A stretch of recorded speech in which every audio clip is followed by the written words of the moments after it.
Bueno, gracias. Bienvenidas, bienvenidos, pues, a este día en donde continuamos con el Congreso Internacional de Filosofía.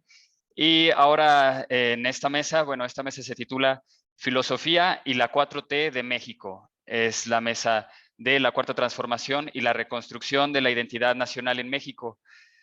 Pues voy a presentar a nuestras 4 ponencias y después les doy ingreso también así a cada una en este orden. La primera ponencia que tenemos el día de hoy es de Andrea Martín Muñoz y de Paloma Sierra Ruiz. Se titula Hacia una crítica de la visión historicista de la Cuarta Transformación de México. Después seguiríamos con Ambrosio Velasco, La Cuarta Transformación y los indios que. A continuación seguiría Aureliano Ortega Esquivel, con el título La Cuarta Transformación de México, la historia y la filosofía. Al final tenemos a Jesús Antonio Serrano Sánchez, Écila y Caribdis, de la lucha contra la corrupción en la 4T.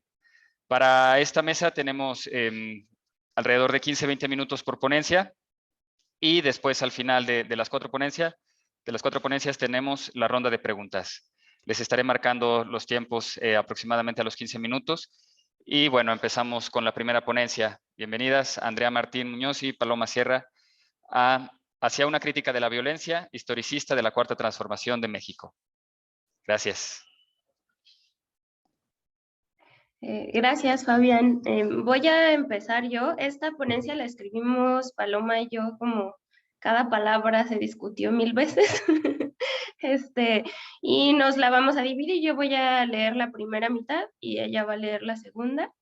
Se titula Hacia una crítica de la visión historicista de la Cuarta Transformación de México. Y bueno, primero voy a empezar con unos epígrafes. Y desde entonces, así aprendieron los hombres y mujeres verdaderos que las preguntas sirven para caminar, no para quedar separados así nomás. Y desde entonces, los hombres y mujeres verdaderos para caminar preguntan, para llegar se despiden y para irse saludan, nunca se están quietos. Es la historia de las preguntas en relatos del viejo Antonio del subcomandante Marcos. Y otro epígrafe, no hay documento de cultura que no sea a la vez un documento de barbarie, de las tesis sobre el concepto de historia de Walter Benjamin. Ahora sí, inicio. A partir de una carta escrita por el actual presidente de México, Andrés Manuel López Obrador, en la que demandaba al rey de España el reconocimiento de la responsabilidad histórica de los acontecimientos violentos y dolorosos ocurridos durante la conquista y la colonia, se intensificó en los medios de comunicación mexicanos un debate acerca de lo sucedido después de la llegada de Cristóbal Colón en 1492. Y bueno, además de la carta que mandó Andrés Manuel al rey de España, también le mandó una en el mismo tono al Papa, a la que el Papa ya respondió con una carta disculpándose y haciendo otros comentarios extraños. Pero al mismo tiempo también Andrés Manuel ha dedicado tiempo en algunas de sus giras a pedir él mismo disculpas por parte del Estado mexicano a los pueblos indígenas. Incluimos todas estas cosas porque consideramos que forman parte de esta visión historicista que sostiene la Cuarta Transformación, y es la visión a la que estamos dirigiendo nuestra crítica. Entonces, si bien sabemos que la discusión sobre la colonización ha ocupado y ocupa muchos espacios académicos y no académicos, como los movimientos sociales y las militancias políticas, en esta ocasión el debate inundó no solo estos espacios, sino también los periódicos, las revistas, los noticieros e incluso las redes sociales, mediatizando la discusión de uno de los momentos fundacionales que han hecho de Latinoamérica el continente que conocemos. Sin embargo, esta ponencia no se tratará de la carta mencionada, ni de las otras disculpas que ya comenté, sino que discurriremos sobre las preocupaciones que nos despertó la controversia acaecida, y cómo ellas fueron fraguadas a partir de nuestros acercamientos a la lectura crítica de la historia, lectura que bebe de distintas fuentes, desde la teoría crítica frankfurtiana y su allegado Walter Benjamin, hasta los pensares zapatistas y anticoloniales nacidos en esta América. La explosiva aparición de las réplicas a la misiva presidencial Nos pareció un síntoma de lo que la conquista y la colonia siguen evocando en el imaginario contemporáneo. Creemos que esta discusión es fundamental para dar luz a los caminos políticos transitados por los países latinoamericanos, pero también por aquellos que figuraron y siguen haciéndolo como conquistadores. Aquí vale hacer una aclaración. Cuando decimos caminos políticos, nos referimos a las formas específicas de relación entre todos los rubros de la actividad humana, por ejemplo, el ejercicio de la cultura o las decisiones económicas. El punto que causó más conmoción en la tormenta de opiniones fue el de la pertinencia de solicitar a la corona española que extendiera una disculpa por las atrocidades causadas en nuestro continente, gracias a su emprendimiento de conquista y colonia. Los ánimos se encendieron al poner en cuestión si en ese caso específico se cometió o no una falta digna de ser perdonada. Las letras que se desprendieron de la polémica, corriendo en el caudaloso río de opiniones, se dividieron en dos cauces, a favor del perdón y con él. El reconocimiento de la culpa, para que así llegue la reconciliación fraterna de dos mundos, y en contra, haciendo un balance histórico y arguyendo que los beneficios del proceder español superan a los daños que trajo consigo. En este panorama, parecían cerrarse las compuertas que pudieran llevar a esos ríos por otros cauces que permitieran una crítica profunda a la noción de historia, más allá de si ese acontecimiento fue resultado de una culpa histórica. Es precisamente por esto que la crítica que queremos articular está dirigida a la bisagra moral y epistemológica que identificamos como condición de posibilidad para enjuiciar a la historia a través de las categorías de bondad y maldad. Más allá de que compartimos el rechazo a las vejaciones que comenzaron con la llegada de Colón y que continúan hasta nuestros días, nos preocupa que la visión que resuelve a la historia como producto del bien y el mal concibe al pasado como un tiempo muerto, pues ejerce sobre él juicios que clausuran las alternativas para reinterpretarlo, y así dotarlo de sentidos nuevos, actuales y críticos que alientan a la urgente acción transformadora que demanda el presente. Bajo los dos cauces divergentes por los cuales corrieron las opiniones, se encuentra un suelo común. Este sustrato compartido está formado, entre otras cosas, por la ya mentada concepción de la historia como narración de un pasado clausurado, visión que se podrá resumir en la siguiente cita obtenida de un artículo de opinión titulado Las dos historias, referente al tema que nos ocupa y publicado por Bernardo Batis, abogado y político mexicano, columnista del periódico La Jornada. Inicia cita. El término historia nos refiere al pasado, a lo ya sucedido, a lo por así decirlo congelado o petrificado. La historia estudia los hechos de otras épocas a través de vestigios, documentos, testimonios o objetos. Esa es la historia que pasó. Pero hay también otra que está por venir. Sobre la historia que ya fue, solo podemos emitir juicios de valor, estudiarla, conocerla. Es la maestra de la vida, la que viene. Esa sí está en nuestras manos. Es la que hacemos a diario con acciones y con omisiones, con ideas y valores.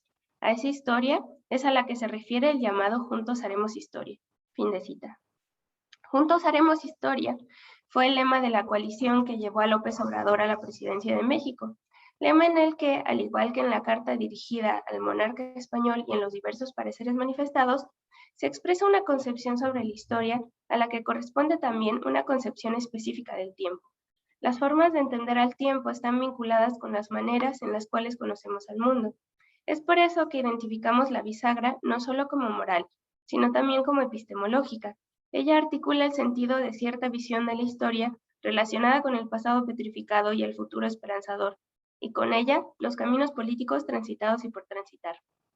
Partiendo de esto, a continuación nos daremos a la tarea de explicar las especificidades de estos juicios, que gracias a su articulación consideran al tiempo, materia de la historia, como una consecución lineal de hechos, un acaecer irrefrenable que arrastra a su paso las experiencias de quienes vivimos en él para dejar atrás lo ocurrido y a partir de ahí dar paso a la aparición del futuro. Para poder ejemplificar la distinción de los juicios que señalamos arriba, citaremos fragmentos aparecidos en un par de notas publicadas en el periódico La Jornada, medio que dio y sigue dando espacios para la discusión del tema. Cabe mencionar que nuestra selección fue completamente arbitraria, en el sentido de que ni conocemos todos los textos escritos al respecto, ni es nuestra pretensión ejercitar el método científico y su representatividad. Proveniente de malabares estadísticos, que cumplen con los porcentajes requeridos por el universo que se busca conocer. Por lo tanto, no quisiéramos generalizar las opiniones. En cambio, a partir de la postura de estos autores y autoras, deseamos abonar a la crítica. Partimos de que toda reflexión es importante por ser un reflejo de nociones construidas colectivamente. Así pensamos a los dos artículos como ejemplos de ideas que no le pertenecen solo a quienes las enuncian. Y le doy paso a Paloma. Gracias. Gracias. Comenzaremos con un discurso realizado el 27 de marzo de 2019 por el escritor peruano Mario Vargas Llosa en el 8º Congreso Internacional de la Lengua Española. Ahí criticó severamente la carta del presidente mexicano al considerar que si su motivación eran las matanzas de indígenas sucedidas en el transcurso de la conquista, hacía falta voltear a ver las muertes anteriores a ella y a las que aún acontecen en México y en toda América Latina. Según Vargas Llosa, América era una torre de Babel cuando llegaron los europeos y estaba literalmente bañada en sangre. Pues debido a la diversidad lingüística, los pueblos que habitaban estas tierras no se entendían y por ello se entremataban. Esta palabra es literal. En sus propias palabras, teniendo como argumento que, cito, con la llegada a América de unos valores que son lo mejor de la cultura occidental, de la cual es parte el español, también arribó una conciencia moral que juzga los actos de los latinoamericanos y es capaz de condenar por no haber resuelto un problema que efectivamente comenzó hace 5 siglos. Hasta aquí la cita. La atención cambia, deja de estar en el cisma posterior a la empresa castellana, o como lo llama el autor, el problema que comenzó hace 5 siglos, y se concentra en la benéfica herencia que trajo consigo. Entre la fortuna heredada se encuentran, según el escritor, la lengua española y la fraternidad que mágicamente brinda la homogeneización lingüística. Y no solo eso, también habría que agradecer la conciencia que permite un acercamiento a la historia en términos de moral. Como podemos leer a continuación. Comienza la cita. Esa conciencia moral nos la trajo la lengua española y lo que hizo de nosotros, ciudadanos de una cultura con instituciones más avanzadas y progresistas, poniéndose a prueba constantemente con los hechos históricos y capaz de criticarse a sí misma y ser muy severa en aquello que esa cultura faltó, pecó o se extravió. Explicó y reiteró que el español establece denominadores comunes y una fraternidad indiscutible. Hasta aquí la cita.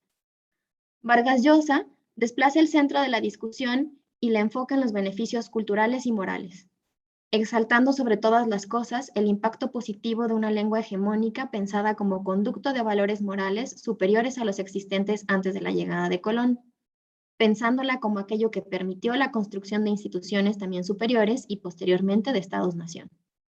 Así, la lengua castellana inauguró una moralidad que enjuicia los actos y distingue lo bueno y lo malo en ellos, lo que se puede perdonar y lo que no. Ante la pregunta por la disculpa, Vargas Llosa concluye que no es necesaria ni pertinente, pues desde un punto de vista, nuestro continente se vio beneficiado con este productivo legado que nos posibilitó el progreso. Hasta aquí el afamado escritor que reiteradamente da opiniones aguzadas y controversiales al respecto de la historia latinoamericana. Ahora pasaremos al caso de Patricia Galeana, historiadora mexicana galardonada y actual embajadora de México en Colombia. Para esta académica entrevistada por La Jornada, las disculpas son pertinentes y necesarias, pues en sus palabras, cito, no podemos celebrar ni agradecer la conquista española por traer la civilización a América, porque no fue así. Por el contrario, destruyó el desarrollo cultural de los pueblos originarios, algunos de los cuales tenían avances científicos, como los mayas en el campo de la astronomía y las matemáticas. Hasta aquí la cita. Compartimos la indignación, fehaciente en esta cita, por la destrucción de culturas después de la invasión. Sin embargo, cuestionamos las palabras que comparan jerárquicamente el conocimiento científico de quienes recién llegaban y los pueblos originarios. La lectura de la entrevista hace aparecer 2 cuestiones. La primera es la observación de que las personas que ya estaban en este pedazo de tierra tenían avances científicos y técnicos. Y la segunda es el juicio moral de la historia, ese que venimos repitiendo una y otra vez y que se expresa mediante la explicación de la categoría de maldad para calificar la conquista. Esto se confirma en la siguiente cita. Para la mentalidad de hace 500 años, esos argumentos, los de la deseable homogeneización de la lengua, quizás son válidos, pero no para nosotros, porque si no habláramos español, tendríamos otra lengua y una civilización desarrollada de nuestras culturas originarias. Hace 5 siglos aquí había un progreso muy bueno sin haber tenido contacto con Europa. No había puros pueblos nómadas sin cultura. Eso es lo que España debe entender y no seguir asumiendo un papel de superioridad. Aunque hemos separado la cuestión de los avances científicos y los asuntos de la moralidad para fines expositivos, creemos que ambos se deben a la razón de, nuevamente, considerar al tiempo y a lo que de él se puede experimentar, es decir, la historia, como una progresión de acontecimientos acumulativos. Al valorar comparativamente el desarrollo científico de 2 o más grupos humanos, se piensa su desenvolvimiento en 2 sentidos. Uno hacia adelante en el futuro y otro hacia arriba en la escala jerárquica del desarrollo cultural, privilegiando en ella, por ejemplo, al sedentarismo, más parecido a las formas occidentales, por cierto, sobre el nomadismo, para hacer referencia puntual al fragmento citado. Cuando se enjuicia moralmente al pasado, se lo piensa como un lugar petrificado donde ocurrieron hechos de los que ahora solo tenemos vestigios. Ya no se puede actuar en él y solo resta conocerlo para calificarlo. Galeana está de acuerdo con la Carta Presidencial porque, además de abrir una discusión que debe ser retomada para el reconocimiento de los pueblos indígenas, sobre todo los que no son nómadas, otorgar el perdón confirmaría el error cometido por España al destruir culturas desarrolladas y civilizadas. Hasta aquí hemos mostrado 2 ejemplos que de manera contundente invocan a la moralidad para conocer a la historia como pasado consumado. Ahora seguiremos con nuestra crítica, alentada por la lectura de nuestro presente, en el que se viven los resabios de abuso y dolor relacionados con las empresas aún vigentes de conquista y colonia. Llamaremos al Walter Benjamin de las tesis sobre el concepto de historia, en donde el autor alemán distingue entre la concepción historicista y la materialista histórica. Aunque breve, el escrito de Benjamin muestra que la postura historicista tiene como sustrato un tiempo homogéneo y vacío, en el que la historia acontece progresivamente. Este tiempo es homogéneo porque solo transcurre hacia adelante y en él todo momento tiene un equivalente universal en segundos, minutos, horas, etc. Y es vacío porque existe separado de las experiencias, es decir, tiempo y experiencia no son lo mismo. Su contraparte es la postura materialista histórica, que concibe al tiempo como una experiencia en la cual presente y pasado suceden en simultaneidad, conviviendo y dotándose mutuamente de sentido. Algo así como si el tiempo transcurriera entre los recuerdos vivos del pasado y entre el presente, en que la interpretación de estos siempre es distinta. Pero la propuesta benjaminiana es materialista. Por lo tanto, lo que se recuerda no es impalpable, ya que aparece en la concreción histórica del mundo. Benjamin se inspiró en la historia que cuenta Marcel Proust en su obra En busca del tiempo perdido, donde el protagonista desarrolla toda la trama de su vida a partir del bocado dado a un panecito. La mordida es dada en el presente, pero adquiere sentido porque es acompañar por el pasado. La mordida es dada en el presente, pero adquiere sentido porque es acompañada por el pasado. Este es transformado a cada instante, pues las rememoraciones no son nunca idénticas, responden a la situación específica en que acontecen. De esta manera es posible concebir al tiempo pasado como susceptible de ser transformado, desde la interpretación que en el presente se hace de él. Lo acaecido deja de estar empolvado en los archivos y se convierte en experiencia cada vez que es invocado por la memoria. Es en este constante cambio de pasado vivo en el que Benjamin encuentra la potencialidad revolucionaria del tiempo de la hora, nombre que designa la concepción dialéctica del tiempo para el materialismo histórico. Desde nuestra lectura benjaminiana, la apuesta historicista de considerar el transcurso del tiempo como homogéneo y dotarlo de inmovilidad cuando se convierte en pasado, permite y promueve el ejercicio de la moralización de la historia. Asumir que existe una distancia irreductible entre la hora y lo que sucedió hace más de 500 años en estas tierras da la sensación de que se dejó atrás un pasado concluido sobre el cual no se puede actuar, pero que en cambio puede conocerse como verdaderamente fue. 5 minutos. Gracias. Si se da por sentado que el acontecimiento fue uno y lo único que varían son sus interpretaciones, hay esperanza de que algún camino nos lleve a la verdad del hecho, teniendo a la vista la verdad. Se puede convocar al tribunal que se le juzgará como buena o mala, como acierto o como error. Ya, solo 2 párrafos más. Los juicios que oscilan entre la pertinencia de pedir disculpas por las vejaciones de la conquista o, por el contrario, el rechazo hacia el reconocimiento de que dicha conquista fue una retahíla de ultrajes para las poblaciones que habitaban nuestro continente, incluso agradeciendo esta honrosa muestra de valentía y civilización, provienen de valorar la historia y asegurar que su interpretación sea la más cercana a la verdad. En uno y en otro existe la pretensión de enunciar la última palabra, ser el juez que dicta la sentencia condenatoria o absolutoria a nada más ni nada menos que a la historia. La diferencia radical entre este posicionamiento historicista y el que Benjamin llama materialismo histórico es que en el primero el pasado petrificado es ajeno al presente. Tiene un sentido único y por ello solo puede haber una versión verdadera, anulando la posibilidad de reinterpretación que podría alentar una transformación. Por el contrario, en el segundo, el del materialismo histórico de Benjamin, el pasado está vivo en el presente. Como tal, la historia es susceptible de ser repensada y reinterpretada por quienes lo recuerdan. Y, en su remembranza, se asume como una experiencia que forzosamente implica a quien la vive en el presente. En lo que Benjamin llama el tiempo de la hora, pasado y presente conviven y se afectan dialécticamente, permitiendo la posibilidad de su mutua transformación. No queremos que el tema de la conquista y colonia se relegue al tribunal de lo moral para que determine de una vez y para siempre lo sucedido. Consideramos que juzgar moralmente causa una ilusión de reparación y olvido de los problemas actuales, y esto no solo no provoca transformación alguna en la forma en la que el mundo es hoy, sino que impide concebir la necesidad de revolucionar el presente.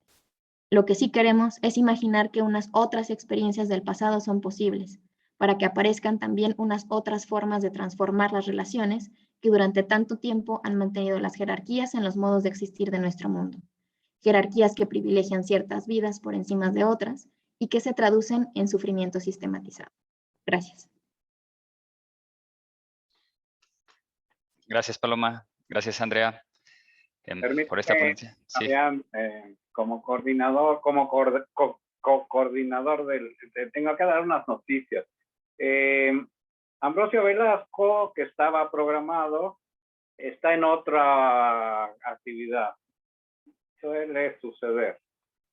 Entonces, lo que me propone la organización central, el comité central del evento es que, pues ya que estás tú, Fabián, aquí, que estás para el otro bloque, si pudieras adelantar tu ponencia y programar a Ambrosio para el bloque siguiente.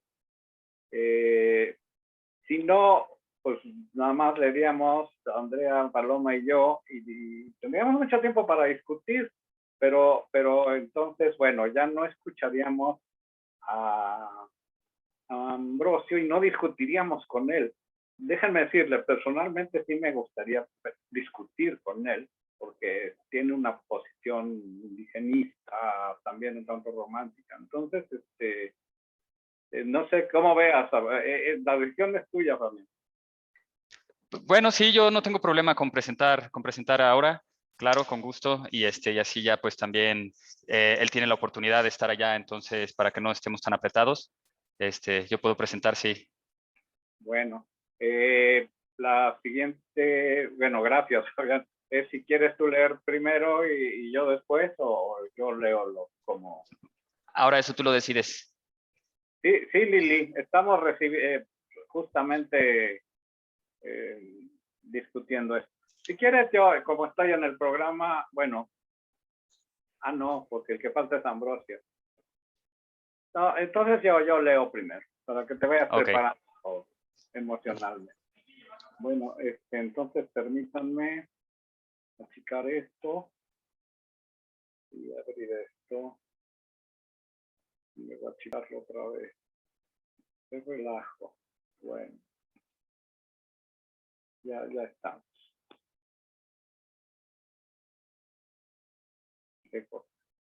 Bueno, mi trabajo se llama La Cuarta Transformación de México, la historia y la filosofía. Y es un poco menos teórico que la ponencia de Andrea y Paloma.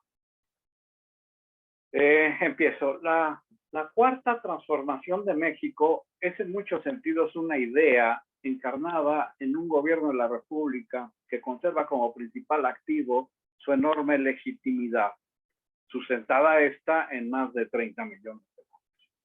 Bueno, la primera observación, la ponencia la escribí para el congreso que se iba a realizar hace un año y pico, y bueno, no han cambiado demasiadas cosas, pero yo sí he cambiado mi juicio sobre la cuarta.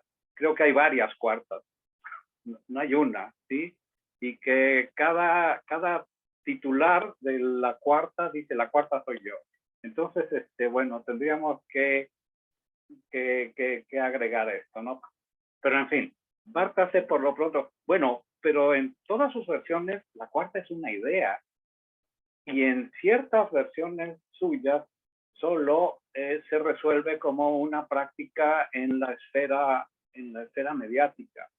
Yo creo que en hacer las transformaciones efectivas lleva otro camino, es muy estatalista y no tendría que ver con esta manera en la cual yo entendí la idea de la cuarta en este momento. Bueno, entonces, después de esta aclaración, pero se trata de un gobierno que todavía no es capaz de disponer libremente de la totalidad del aparato del Estado, operar eficientemente la mediación de los conflictos de clase, ni obtener el control de todo el territorio nacional. Asimismo, esta cuarta, en su forma encargada en el gobierno, enfrenta cotidianamente la destrucción institucional, social y cultural que sistemáticamente produjo el neoliberalismo a lo largo de 40 años y cuyas secuelas son el factor determinante de una realidad nacional que no puede expresarse sino en trazos de pavor y dramatismo. Cuenta con un proyecto de transformación sustentado en por lo menos 3 ejes: el rescate y la reconstrucción de la planta productiva del país, el primero. Segundo, la reivindicación integral de los derechos sociales y culturales de las mayorías y el combate a la corrupción como tercero en todas y cada una de sus formas y manifestaciones. Subrayo la cuestión de mayorías y no pongo todos, porque es evidente que se trata de reivindicar derechos sociales y culturales de las mayorías encuadradas dentro de la forma del Estado-Nación mexicano tradicional.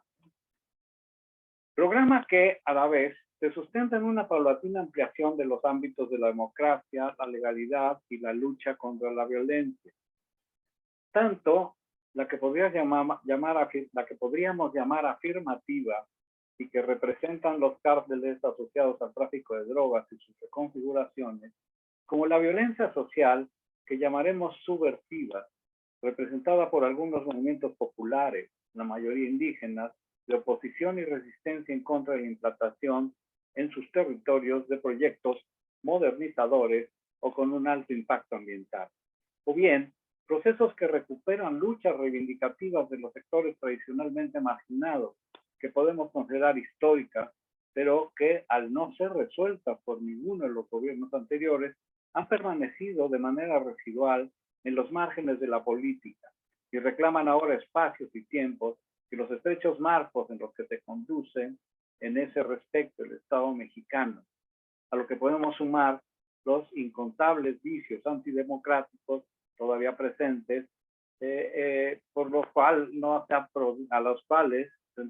no se ha podido ofrecer una salida satisfactoria. Piensen en los profesores. Fenómeno que ha creado una atmósfera de desconfianza y de cierta rispidez, aprovechando hábil y oportunistamente por los enemigos desembosados del régimen, los medios masivos de comunicación y las cámaras y organizaciones de representación patronal. Aunque leído entre líneas, en paralelo con las intenciones explícitas de la cuarta, emerge la idea de que para llevar a cabo su programa y resolver paulatinamente la enorme agenda de problemas económicos, sociales, culturales y políticos que le han heredado los regímenes antirrevolucionarios a lo largo de por lo menos los últimos 40 años, es preciso, o todavía mejor, es vital reconstruir o regenerar frente a la ofensiva mediática, sierva de la blanquitud y de los intereses empresariales y postnacionales, el formidable poder que en su momento determinó el derrotero de la fase reconstructiva de la Revolución Mexicana y en el que todavía se presume una eficacia latente: la identidad nacional popular mexicana. Es decir, los ideólogos de la cuarta consideran que las 3 transformaciones previas, pero sobre todo la Revolución Mexicana, realmente lo fueron y verdaderamente lograron su propósito transformador porque se articularon seguidamente a la formidable fuerza del pueblo, y que este mismo pueblo se prodigó no sin pesares y sacrificios en cada una de estas empresas, porque desde siempre, y este parte del historicista, contaba con los rudimentos de una conciencia de su mexicanidad y con la memoria y la experiencia histórica que lo conformarían finalmente como un robusto pilar de la identidad nacional mexicana. Es decir, la cuarta apela al pueblo y a su papel protagónico en las tres transformaciones anteriores, porque así fue, es decir, porque encuentra en la historia mexicana elementos suficientes para afirmar esta participación y este protagonismo. Que este protagonismo no se haya resuelto en la justicia o la reivindicación social que históricamente se les debe es otra cosa, pero de que hayan estado ahí, de que eso que llamamos, ese magma social que llamamos el pueblo, haya estado como agente activo de esas transformaciones, parece para la cuarta innegable. En todo esto, ¿qué papel le tocaría jugar a la filosofía? Teniendo en cuenta, siempre sobre la base del análisis crítico de los postulados de la cuarta, que ésta recurre a figuras y momentos emblemáticos de nuestra historia, porque reconoce en ellos una inspiración doctrinaria que hunde sus raíces en las tradiciones liberal republicana y nacionalista revolucionaria de nuestro pasado, pero asimismo encuentra en ellos un modelo, un arquetipo que alegoriza principalmente su pragmática transformadora. No podemos dejar de reconocer que la cuarta conserva de origen una sólida conciencia histórica, pero una conciencia histórica solidaria justamente con esa recuperación historicista y esa recuperación, podríamos decir, épica, heroica del pasado, que resuelve en términos retóricos, pero términos retóricos que de una u otra manera interpelan, y eso es lo más importante, interpelan a las grandes masas, siguen interpelando a las grandes masas del pueblo, ¿sí? De este magma social. Apelando justamente a esa conciencia histórica y desde los emplazamientos que la transformación en sí misma demanda, los emprendimientos de la filosofía de los filósofos que por diversos motivos se identifican realmente con aquellos, podrían decantarse hacia una versión actualizada de las configuraciones liberal republicana y cultural nacional del pensamiento en una perspectiva de orden ético, lo que perfila la necesidad y la posibilidad de una filosofía modesta, pero enérgicamente terapéutica. Aunque es justo reconocer que aún antes de toda terapia posible es necesario desplegar las herramientas de la crítica. Nos referimos a la falta de talante crítico que la ideología de la cuarta exhibe frente a consideraciones abiertamente míticas de nuestra historia, lo que, por vía de su cosificación y mistificación, impide el acceso a un pasado que para efectos prácticos no está. Por otra parte, a las inconsistencias que se asocian a la mala conciencia con la que los intelectuales y funcionarios se refieren a nuestros marginados, a nuestros pueblos originarios, quienes encuadrados y juzgados desde una visión progresiva y lineal de la historia frente al cambio, aparecen irremisiblemente como conservadores, como rémoras. De modo que la tarea de la filosofía sería aquí la denuncia y la crítica a las formas en las que la universalidad abstracta de los valores nacionales se infiltra en sus reconstrucciones de la historia, o bien a la manera de un rancio indigenismo o cualquier forma análoga de conciencia sustituta, pretende hacer visibles a los invisibles otros a través de nuestra propia erudición. Bueno, en consecuencia, la primera tarea crítico-terapéutica que habría que cumplir aquí, la filosofía, es de esclarecimiento y subversión. Esto nos sitúa de lleno en el ámbito de esa forma específica de la filosofía capaz de articular una terapia que previamente se ha informado en una lectura profundamente crítica y que a falta de mejor nombre se conoce como historia filosófica. Es decir, es preciso situar las preguntas más urgentes en aquel enclave problemático en el que el saber no es la soledad sin vida de la que habla Hegel, la soledad sin vida de la historia sin más de la que habla Hegel, sino la historia, y nos dice Hegel, concebida y comprendida. una recuperación de la historia hábil, o mejor, habilitada con el concurso de la filosofía, para fundamentar una conciencia capaz de dejar atrás los vicios propios de una idea mistificada de la historia y una concepción cosificante de los otros, para revelarla como una conciencia esclarecida. En el caso de México, la cuarta no parece la excepción. En el caso de México, y la cuarta no parece ser la excepción, se ha construido a lo largo del tiempo una robusta y persistente visión alegórica sobre nuestro pasado histórico, a la que se han ido sumando distintas escenas y episodios de inequívoco carácter mítico. Es decir, nuestra historia escrita y las fuerzas de conciencia que se logran configurar a partir de ella son un claroscuro de verdad de engaño. Pero si esto es y ha sido así, el imperativo no es necesariamente destruir esos mitos. Por una parte, porque la verdad histórica es igualmente otro mito. Por otra, porque algunos de ellos, sobre todo los que han operado bajo la impronta nacional e identitaria, son ya parte constitutiva de nuestro ser.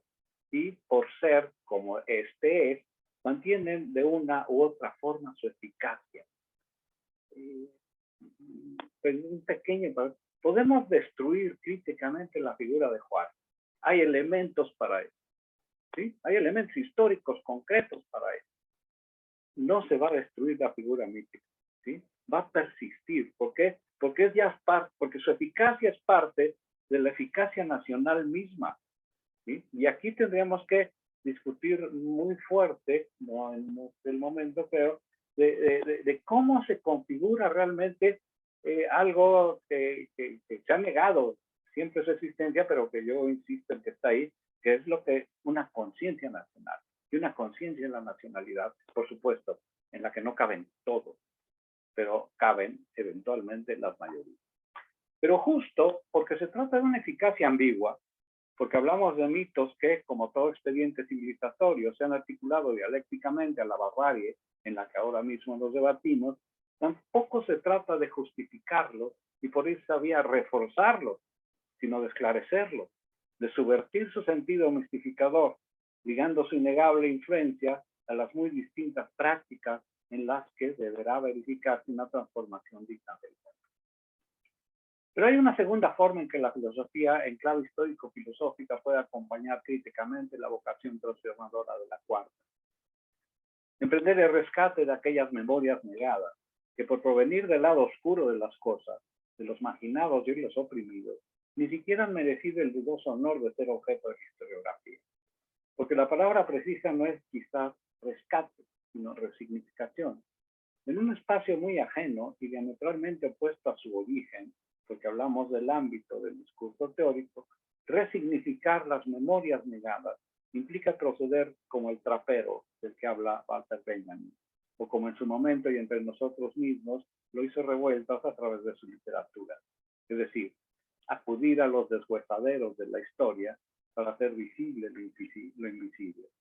El trapero, del que aquí hablamos, es una figura alegórica con la que Benjamin ilustra la operación materialista histórica mediante la cual el historiador pepena de los vertederos de basura. Todos quienes trabajan en los vertederos de basura se llaman pepenadores, ¿no? Esto no se le hubiera ocurrido a Benjamin, pero se me ocurre a mí. Es decir, la operación materialista histórica mediante la cual el historiador pepena de los vertederos de basura todo eso que parecería no ser significativo o relevante a la hora de hablar de la memoria o del pasado próximo o lejano. Juguetes rotos, viejas chaquetas, pipas en desuso, cacharros de cocina, tapetes raídos, calendarios, materiales preciosos para la reconstrucción dialéctico-crítica de la historia negada. Revueltas reconstruyó literalmente los arrabales y la vida marginalizada de los pobres, los ladrones, las prostitutas y algunas gentes poco corrientes para inquietar los espíritus y llamar la atención sobre vidas que, como se dice ahora, también importan. Con este término.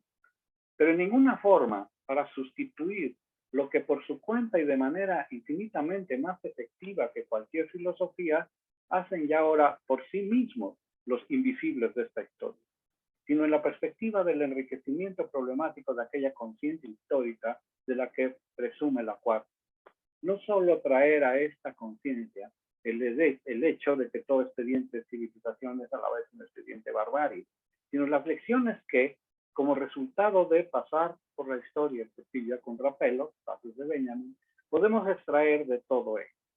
Muchos de los probables desatinos de la Cuarta tienen, en su versión política, política estatal, muchos de los probables desatinos de la Cuarta tienen y tendrán que ver con cierta falta de sensibilidad hacia la enorme diversidad de formas de vida que aún sobreviven en nuestro país y que no caben en el saco universalizante y abstracto del Estado-Nación, de su vocación por la uniformidad a toda costa y por el progreso capitalista como meta.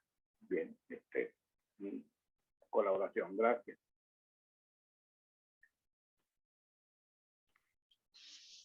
Gracias, Aureliano. Pues sigo entonces yo. Me presento, yo soy Fabián. Y bueno, doy inicio. Esta ponencia se titula Historia intelectual de los lenguajes políticos de las transformaciones de México. Y bueno, pues yo creo que pasa más por esta lectura historicista, ¿no? Una lectura oficialista de la historia. Y haciendo apuntes también a estos mitos y a esta nación. Bueno, inicio. La historiografía oficial mexicana hoy narra 4 grandes transformaciones políticas, cambios en la estructura del Estado y en los modos de gobernabilidad del territorio y sobre la población. Antes hablaba de revoluciones, pero este nuevo hito procura de modificar el lenguaje político. El antiguo término de revolución se identifica aquí con 3 grandes elementos. Con el movimiento de 1910, con el Partido de Revolución que se identifica con este movimiento, que termina por crear una nueva burguesía, y en tercer lugar con el concepto global de revolución que marcó el siglo XX y que en América tuvo el objetivo de liberar por medio de la guerrilla a la clase social proletaria y al campesinado de la explotación de sus regímenes autoritarios de incidencia norteamericana. Frente a estas 3 ideas, la transformación se propone como una especie de antítesis y pone de raya la distancia del triunfo democrático de Morena en 2018. En la base de la historia mexicana laten algunos mitos que sustentan su discurso nacionalista y patriótico. El mito originario es la conquista, que en la conmemoración de los 500 años, la batalla de Hernán Cortés y algunos pueblos aliados contra la Triple Alianza es todavía el centro de discusión que deviene en trauma y determina nuestra relación afectiva y emocional con el viejo continente. Detrás de esta narrativa épica está Hernán Cortés como único testigo. Aquí estoy siguiendo a María Balba Pastor, que dice que no existe otra crónica de la conquista que se cuente durante los acontecimientos más que las cartas de relación. Lo demás son fuentes secundarias y relatos que se escriben después, años después de la conquista, y también que está construido a partir de otros testimonios. Esta epopeya configura a lo largo del barroco novohispano un pasado heroico del territorio habitado por guerreros, como el pueblo de Quetzalcóatl proveniente de la mítica Aztlán, un lejano ayer señalado por Roger Bartra, pero está siguiendo a Ramón López Velarte, como un Edén subvertido, un intersticio del sujeto que ha comido del fruto prohibido, pero que aún no ha sido expulsado. Un instante trágico que deja en suspenso el tiempo, sin pasado ni futuro. A estos sucesos le sigue el virreinato de Nueva España, la configuración de la colonia en un sistema de castas con una política dependiente de la metrópoli española, pero formándose también de manera global, de manera regional y fortalecido con poderes locales económicos, políticos y religiosos. Allí la vida de los pueblos originarios atravesó por procesos de transformación profundos. Sergei Grushinsky describe esto como una colonización de lo imaginario en el sentido de occidentalización más que de cristianización. Y cito: pues si los indios de la Nueva España trataron de conformarse a modelos europeos impuestos, siempre lo hicieron inventando adaptaciones, combinaciones en todos los sentidos de la palabra. Ahora lo conocemos como mestizaje y tiene un sentido de codigofagia de Bolívar Echeverría. Estos fueron tomados de formas diversas. No hay duda de que el curso, sigo la cita, de que el curso estrecho de un relato lineal que paraliza el movimiento y destruye las diferencias explica mal la multiplicidad, la irreductibilidad y la simultaneidad de las acciones. Occidentalización más que hispanización, pues aquella implica códigos, modelos, técnicas y políticas que rebasan los confines de la península ibérica.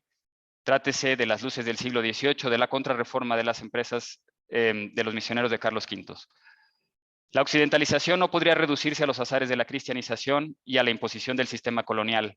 Anima procesos más profundos y más determinantes.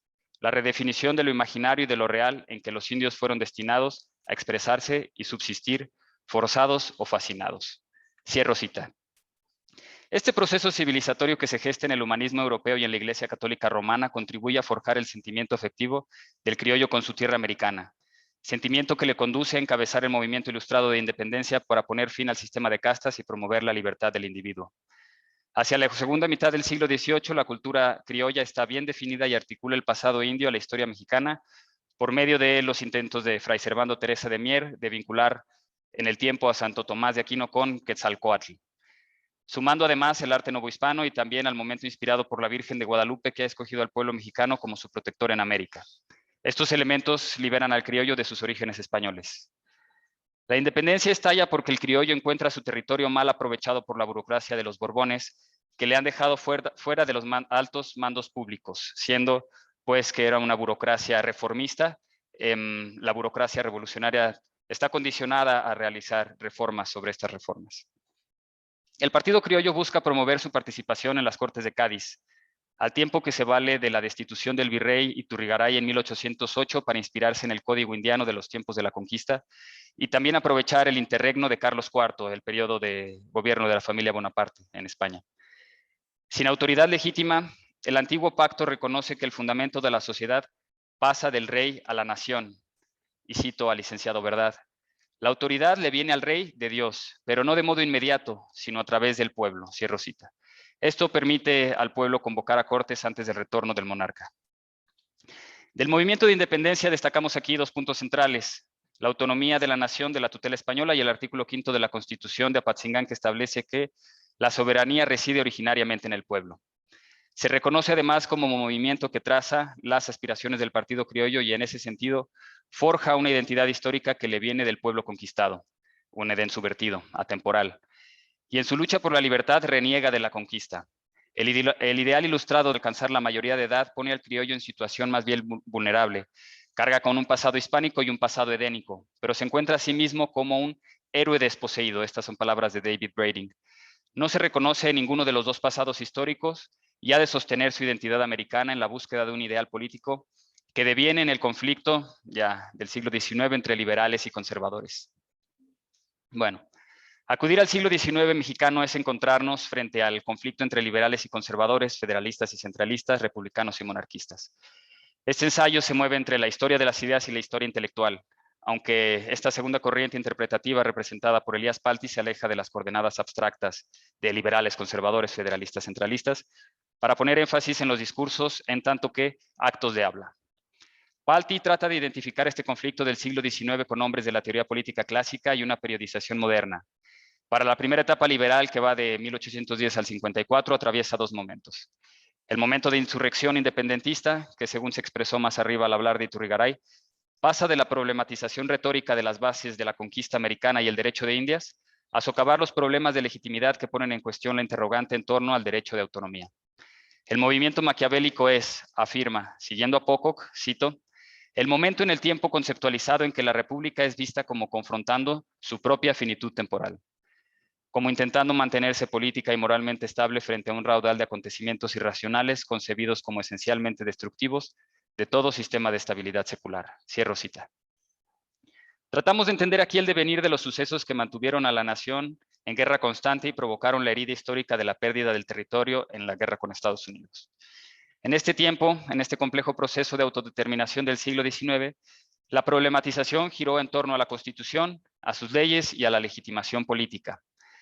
Este conflicto tuvo su desarrollo también en la arena pública de la prensa ilustrada que se gestó desde los años de independencia. La opinión pública era representada por los diferentes periódicos que circulaban a nombre de cada ideología y en los que participaban por igual miembros de distintas facciones políticas, intelectuales y periodistas.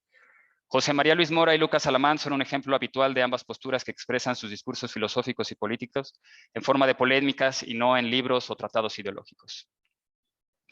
Luego, en un segundo momento de liberalismo mexicano en el que haya mejor inspiración el gobierno de Andrés Manuel, es el de los ideales juaristas por la libre determinación de los pueblos y la relación de respeto entre los estados, que han sido citados varias veces ya en sus discursos desde la presidencia. Marco Antonio Gutiérrez, en su tesis para obtener el grado de licenciado en Historia, encuentra que Benito Juárez es el personaje más mencionado en los libros de AMLO, seguido por Madero y Lázaro Cárdenas. Y cito: López Obrador asocia con valores económicos a Juárez y a Morelos, de los que destaca el progreso, ir en contra de la ostentación y el derroche, la sencillez y la austeridad. En el caso de los valores morales, también el personaje que está más asociado a ellos es Juárez, personaje ligado a valores como la honestidad, la congruencia y rectitud. Rescata también los valores cívicos de estos personajes. El segundo momento es también el del positivismo mexicano, ideología que se encarna en los científicos del régimen porfirista, pero es primero una ideología que importa Gabino Barreda para establecer una república pedagógica a solicitud de Benito Juárez. Esto suponía una redefinición del sujeto frente a la ley, una subjetividad que viva la objetividad de la ley a partir de la educación. Voy a leer una cita de Palti también, con respecto al positivismo y a los ideales de Gabino Barreda. La idea de intervención estratégica habría de ser reinterpretada en forma acorde. Esta ya no sería vista como emanando de una instancia exterior en la sociedad, sino como un trabajo de la sociedad sobre sí misma. La labor de prácticas e instituciones que modelan a la sociedad y la transforman desde su interior. La piedra de toque y sustancia de la red de autoridades y jerarquías en la sociedad civil.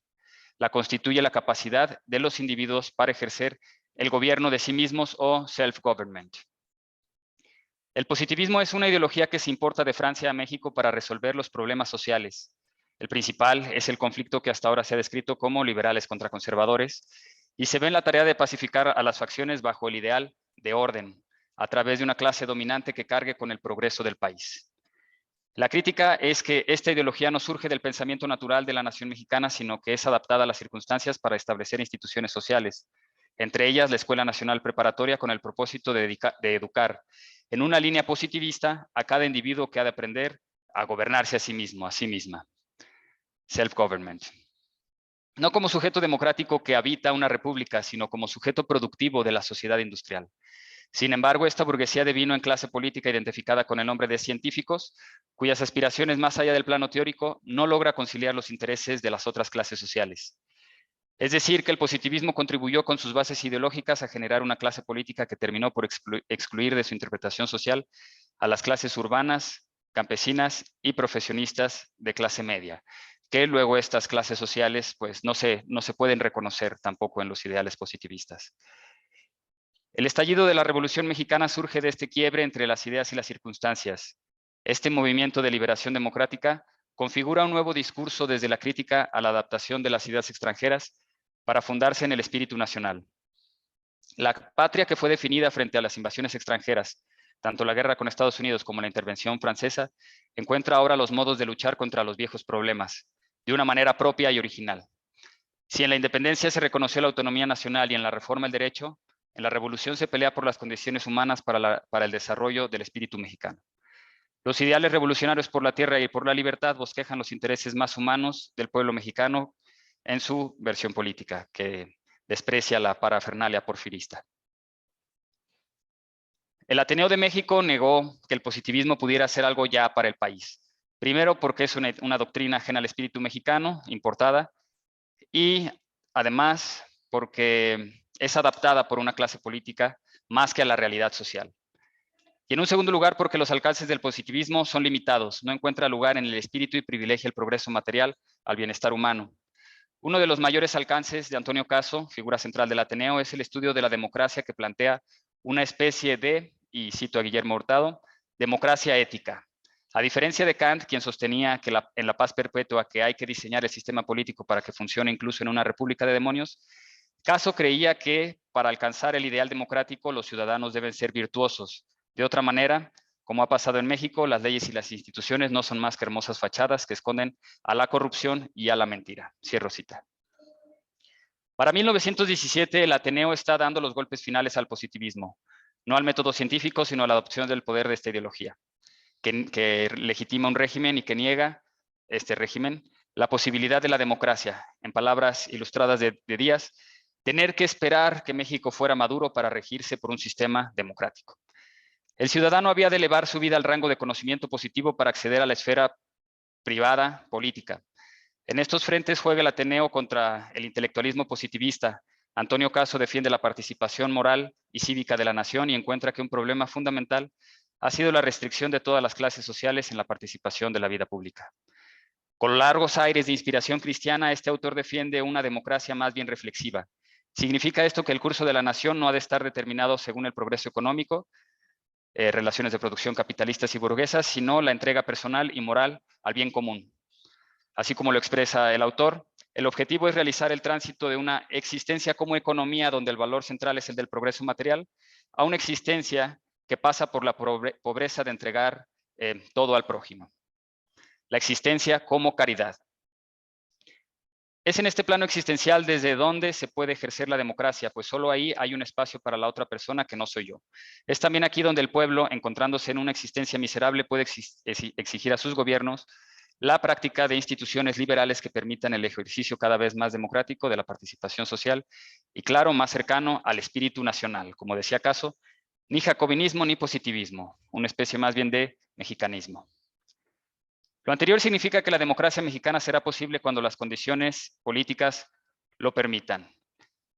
Las ideas de Antonio Caso son respuestas urgentes al raudal revolucionario y se sirve de los elementos que tiene a la mano, como la idea del caudillismo que también entorpece la dinámica democrática. El caudillismo es el vínculo afectivo de una población con un caudillo revolucionario, de carácter más bien fanático y generalmente de una figura masculina. Una imagen de hombre sabio al que hay que seguir, pero sobre todo admitir sus acciones, sin dudar de la autoridad. Más allá de los ideales sociales y de la dinámica democrática, el pueblo se identifica con una figura humana que asegure un gobierno fuerte, un caudillo. Hoy también podemos sumar a esto un partido fuerte, ¿no? En este sistema multipartidista. Y una figura fuerte que represente eso. 30 años después del estallido, la revolución había pasado su proceso de destrucción y reconstrucción, pero aún seguía tirando de ella. En el escenario mundial, atravesado ya por las guerras mundiales y los regímenes totalitarios que también desencantan a Antonio Caso, México se perfila como un país moderno y neutral latinoamericano, dentro del plano de la Guerra Fría, que no se decanta por ninguno de las opciones del binomio. Y bueno, aquí aparece el Hiperión, sino que desde este lugar recupera la revolución, pero desde un lugar más íntimo. Emilio Uranga y Luis Villoro, representantes de este grupo hacia la década de 1950, promueven el ideal del mexicano como sujeto que puede hacerse cargo de su historicidad a partir de una toma de conciencia como persona nefanda, sin fundamento, cuya historia se debate entre el proyecto civilizatorio europeo y el Edén subvertido. Huérfano, el mexicano cobra conciencia de su historia, pero ni el sentimiento de inferioridad ni el sentimiento de insuficiencia expresan el ser del mexicano, sino su existencia nepantla, nos dice Uranga, estar en medio, tirando de ambos lazos históricos para mantenerse suspendido en donde las demás naciones americanas de todas las latitudes podrán también conocer los modos propios de existir de cada una. Lo que Uranga propone es iluminar lo humano como mexicano. En su ensayo de 50 años de filosofía en México, Emilio Uranga ha de hallar un sistema que pueda expresarse desde el espíritu nacional y no desde alguna ideología. Encuentra que en la historia de los tres partidos revolucionarios podemos encontrar las claves de este movimiento. El Partido Nacional Revolucionario, PNR, el Partido de la Revolución Mexicana, PRM, y el Partido Revolucionario Institucional, PRI.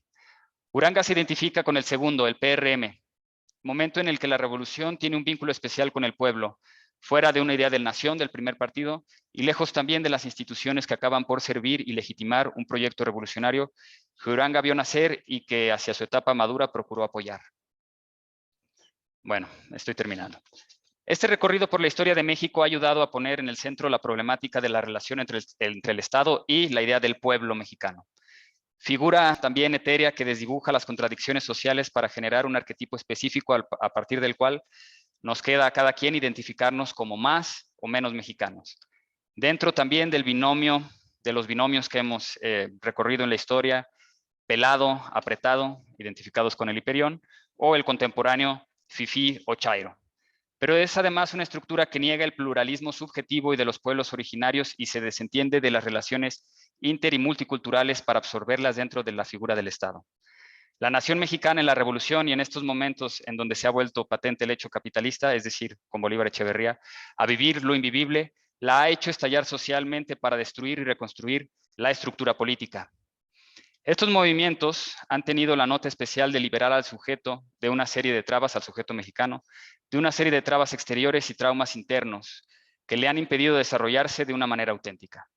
Sin embargo, tras 70 años del partido que llevó la revolución a las instituciones, acabó por gestar una nueva burguesía política y económica nacional identificada con el nombre de neoporfirismo, que se identifica con la escuela neoclásica y la neoliberal, y ha generado un régimen explotador y ladrón, dejando otra vez los recursos en manos del capital extranjero. La Cuarta Transformación se promueve como un movimiento que ha de conseguir redefinir el curso mexicano hacia una economía moral, cuya tradición podemos observarla a lo más en Antonio Caso. Y aunque la idea de austeridad republicana no se acerca a una existencia como caridad, tiene un fuerte aire de democracia ética o moral.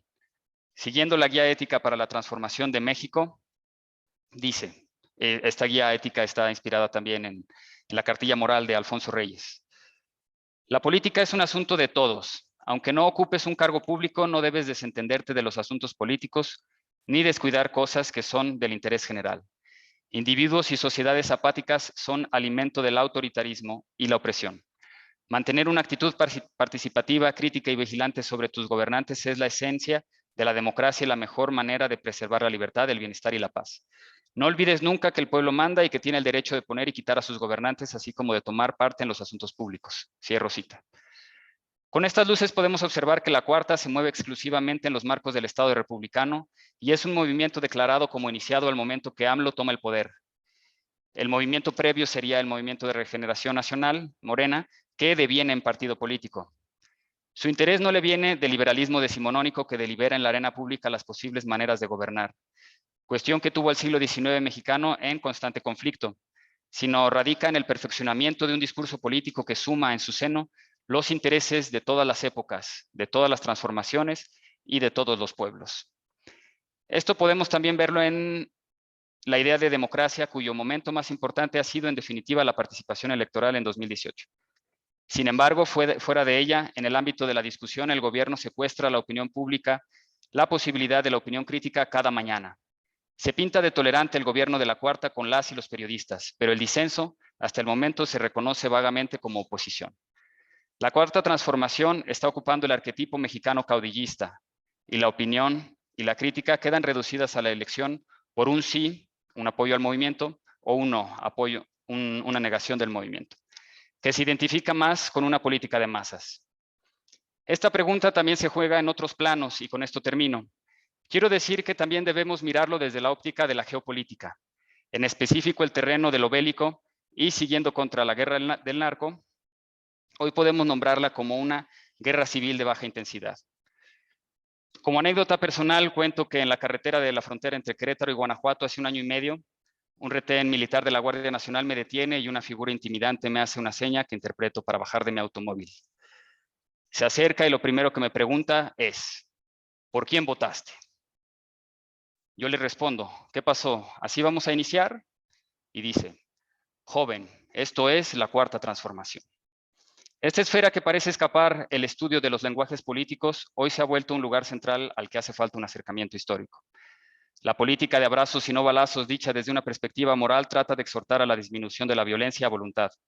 Pero en perspectiva, el poder militar va volviendo a la escena nacional que en el siglo XIX, por breves periodos, tuvo sus más grandes momentos. Gracias. Bien, gracias, Fabián. Bueno, tenemos tiempo suficiente para discutir algunas cosas. Bueno, tomo las riendas ya que eres ponente, Fabián, de la conducción de la mesa. Entonces, bueno, pregunto si entre nosotros hay preguntas o observaciones. Y le pregunto al staff si hay por fuera alguna pregunta, algún comentario. Felicitaciones, Jacob, buenos días. Felicita a los ponentes por sus agudas y valiosas intervenciones. Se las paso al costo. Bueno, eso dice Jacob. Voy a dejar abierto el chat para ver qué pasa. Sí, Guillermo, pediste la palabra. Adelante. Gracias, pues bueno, una mesa interesantísima de todos los ponentes. Eh, tengo un comentario respecto a la ponencia de Andrea y de Paloma acerca de la idea de la historia de la 4T, ¿no? Primero, yo creo que el concepto de 4T no debemos perder de vista que es un concepto relativamente reciente dentro del movimiento de Morena, ¿no? Por ejemplo, si uno examina los documentos en los que se funda Morena, por ejemplo, Declaración de Principios de Morena 2013, antes de que fuera un partido, ¿no? No se hablaba de la Cuarta Transformación, ¿no? Había un párrafo que decía, la inspiración del movimiento se halla en 3 luchas históricas del pueblo mexicano: independencia, reforma y revolución. Pero fíjense cómo es inspiración, ¿no? O sea, no está hablando realmente de una 4T, ¿no? En los documentos básicos, digo, en la declaración de principios del partido, eh, eh, tampoco se habla de la 4T, se habla de transformación, pero no es el verbo principal, ¿no? Hay otros verbos que se utilizan para hablar del cambio de régimen, ¿no? Y si no me equivoco, creo que el concepto de cuarta transformación es un concepto que acuña López Obrador en la campaña presidencial de 2018, ¿no? Creo que es ahí en donde él habla de la cuarta transformación y cuando se genera este concepto, entonces me parece que ahí el discurso, ¿no? Histórico-político, ¿no? del régimen cambia, ¿no? Esto es importante, yo creo que veamos que es algo realmente reciente, ¿no? Creo yo, ¿no? O sea, y a mí me parece que en la ponencia de ustedes, a veces como que decían que tener una idea moral de la historia, ¿no? Como la tiene López Obrador, lo que hace es como objetivizar la historia, ponerla, ¿no? Como algo ya concluido, cerrado, ¿no? Desligada del presente. Eso podría ser respecto a la crítica moral que ha efectuado López Obrador del pasado, pero me parece que lo interesante del concepto de cuarta transformación, ¿no? Es que López Obrador lo que hace, por así decirlo, es como revivir una corriente, o sea, su idea de lo que es la corriente histórica nacional, ¿no? En el presente, ¿no? Algo así como si en el régimen anterior, en el régimen de la alternancia de 2000 a 2018, la historia hubiera quedado como en suspenso, ¿no? Como si México se hubiera salido de su historia, por así decirlo, ¿no? Entonces, México se había como quedado suspendido en una especie como de presente instantáneo, permanente, ¿no? O sea, los vínculos con la historicidad se habían perdido, lo cual podría decirse algo como que iría con la idea de que la historia de México había acabado con la alternancia, ¿no? Entonces, ya, digamos, la historia política de México había acabado en el momento en el que el PRI había salido de Los Pinos, ¿no? Y el resto de lo que sucedería sería simplemente la alternancia, ¿no? Entre PRI, PAN, PRD, ¿no? Como si fuera un tío vivo, ¿no? Que iba en una feria, que estaría dando vueltas, dando vueltas, dando vueltas. A veces le tocaría al PRI, a veces le tocaría ¿no? al PRD, a veces le tocaría al PAN, ¿no? Pero la historia, en este sentido, digamos, tradicional, del cambio, ¿no? de un pueblo, ¿no? O del movimiento de un pueblo hacia un destino, ese había acabado. Entonces, la cuarta transformación sería precisamente lo opuesto a esta idea del fin de la historia, no lo plantean así, pero es una manera de verlo, que habíamos tenido durante el régimen de la alternancia. Gracias a López Obrador, México vuelve a la historia, es decir, vuelve a la ruta, ¿no? Planteada por la independencia, la reforma y la revolución, y la historia vuelve a ser viva, a estar viva, se vuelve a activar, ¿no?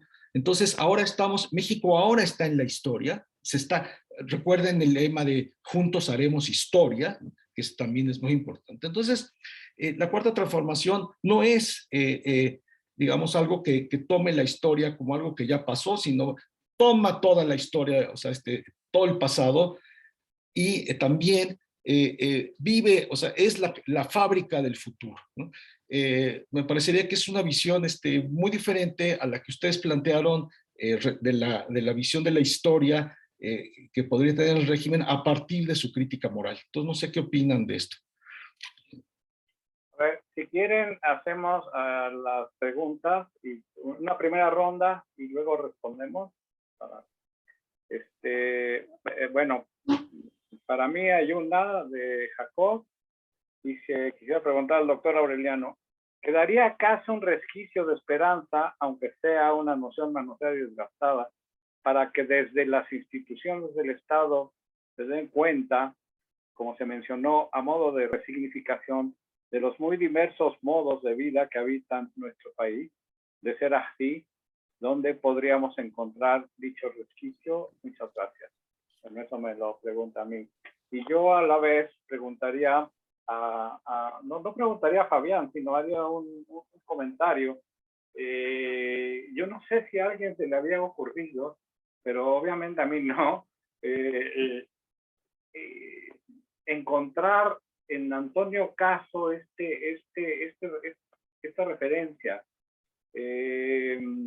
Justo en Antonio Caso y justo en esta noción de la existencia como caridad. Obviamente el discurso de la cuarta tiene un talante moralizante, ¿sí? Vamos, esto es un hecho. ¿Por qué? Porque durante estos 20 años de interregno, de no historia, y me gusta esta idea de Guillermo de este fin de la historia transitorio,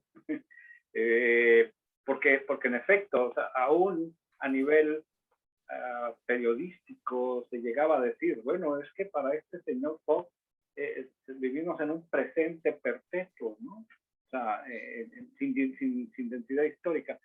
Pero bueno, vamos, se me hace interesante cómo, y en todo caso mi pregunta sería, ¿qué elementos pusiste, Fabián, en el movimiento para reconocer este antecedente en caso, que insisto, a lo mejor es porque no transito habitualmente por la filosofía de caso, pero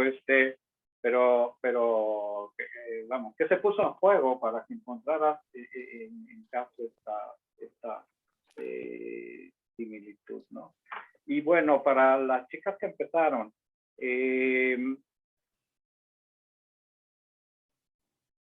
estoy en general de acuerdo. Yo mismo en mi ponencia recupero algunas cosas de las que dicen, la mayoría, vamos a decir así, pero les haría yo la pregunta que hace Jacob. Es decir, la pregunta me la dirigía a mí, pero yo se las redirigí, porque inclusive noté una noción, un gesto de aprobación completa cuando dice que dentro de los marcos del Estado-Nación es muy difícil que las cosas transiten en función o a favor de quienes nunca han transitado dentro del Estado-Nación. Es decir, esto nos remitiría a un problema perenne para la que no ha habido solución posible dentro de los marcos del Estado-Nación, que es justamente la inclusión de los no incluidos. Los no incluidos no son, creo yo, efecto de una elección. Elegimos no incluirlos, no. Son no incluidos como efecto de la mecánica, la dinámica y la dialéctica misma de las instituciones modernas. O sea, la modernidad está fundada en un principio de exclusión. Entonces, su Estado, su propuesta de Estado-Nación, no tiene respuesta, creo yo. Bueno, en mi pregunta, contestando un poco la pregunta de Jacob, pero porque creo que es pertinente redirigirla a ustedes por el tono, sobre todo, exaltado de rechazo a toda posibilidad de los marcos, ¿no? Entonces, bueno, que tendríamos la primera ronda, creo yo, de preguntas. Si no hay más entre nosotros, pues contestaríamos en el orden que expusimos, ¿no? Bueno, porque la de Guillermo fue también dirigida directamente a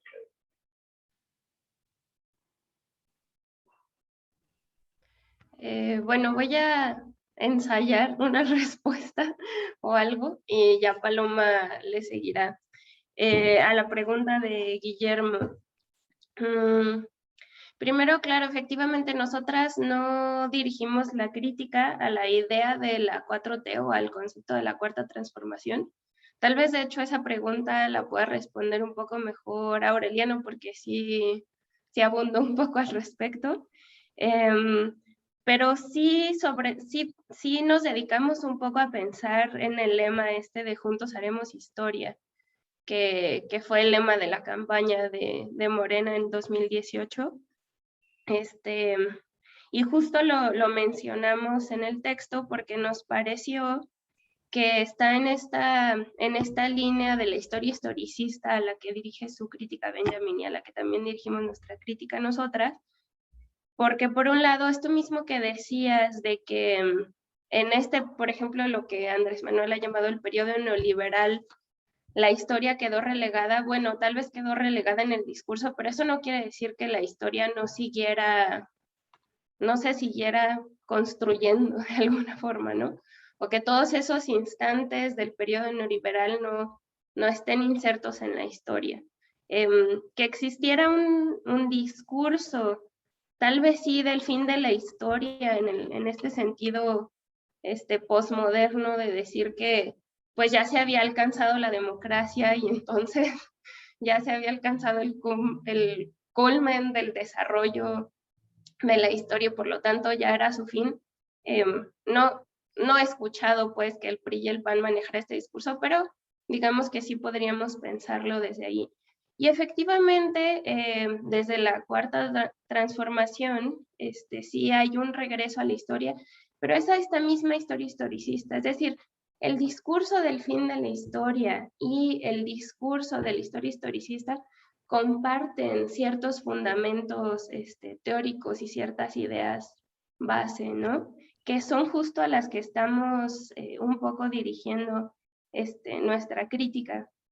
Y tienen que ver con, por ejemplo, el hecho de decir que en este periodo neoliberal la historia quedó relegada o se quedó congelada, implica pensar que la historia está separada de la experiencia. Eso también está implícito en la noción de Juntos Haremos Historia, ¿no? Porque está separada de la experiencia, no tiene que ver con nuestras vidas cotidianas, con las vidas cotidianas de todas y todos, de los que quedan, también de los que quedan como relegados de esta historia estatal e institucional, y también que una idea de que la historia se hace intencionalmente como desde cierto proyecto, ¿no?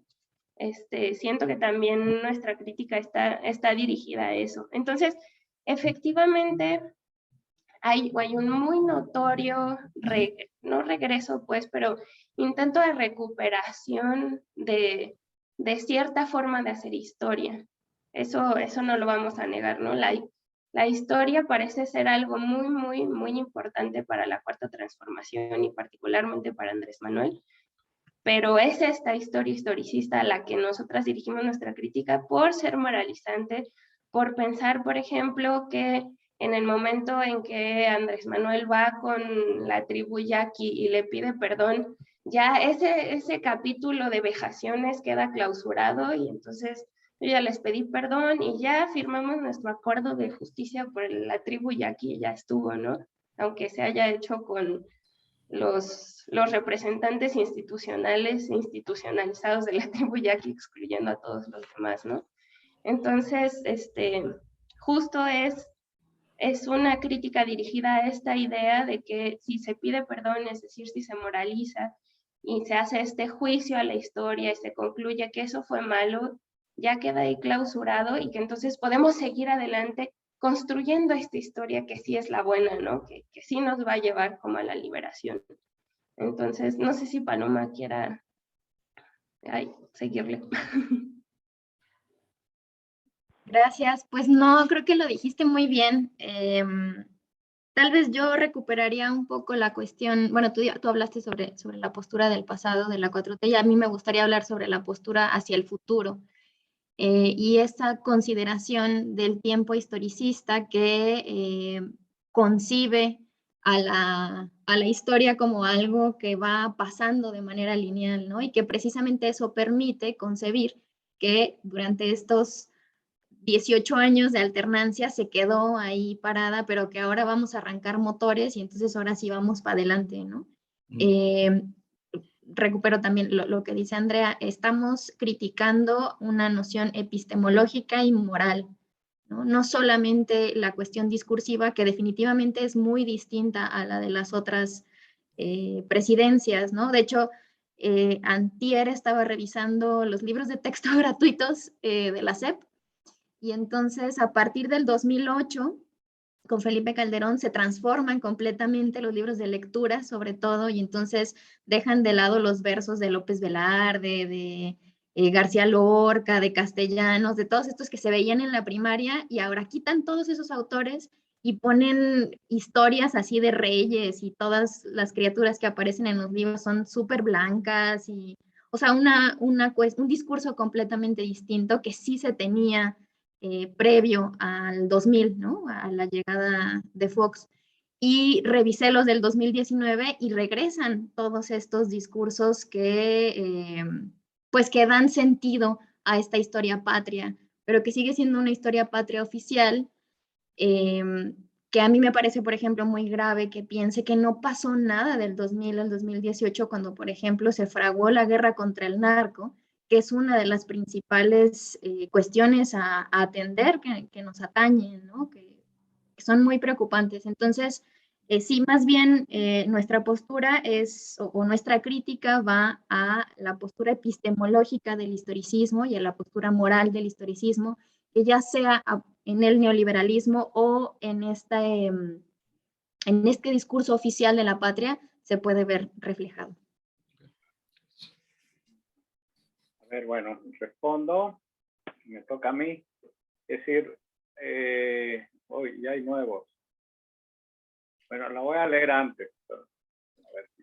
Creo que parte de la fuerza discursiva de la cuarta es precisamente la visión mítica que le da un propósito unívoco, además que es decimonónico y capitalista, al concepto amorfo del pueblo, que se articula desde la idea de primero los pobres, en un país donde más de la mitad de la población se encuentra en esta situación.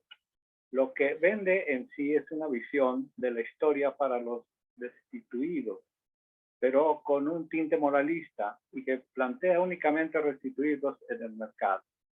Pero está encaminada, a fin de cuentas, a mantenerlos en esa dinámica del capital, más cuando se hace una exaltación positiva de este estado de pobreza, que no es más que el ejército de reserva, dirigiéndonos con la idea de que van a progresar. Y la pregunta es, ¿cómo consideran que se puede combatir este discurso? Es tan fácilmente digerible. Bueno, esta la dejo para los tres, la pregunta, pero bueno, ya la leí. Bueno, respondo yo primero a lo que plantea Jacob. No soy optimista al respecto de que el Estado-Nación, tal y como existe, sea capaz de resolver uno de sus vicios fundamentales, es decir, uno de sus vicios constitutivos.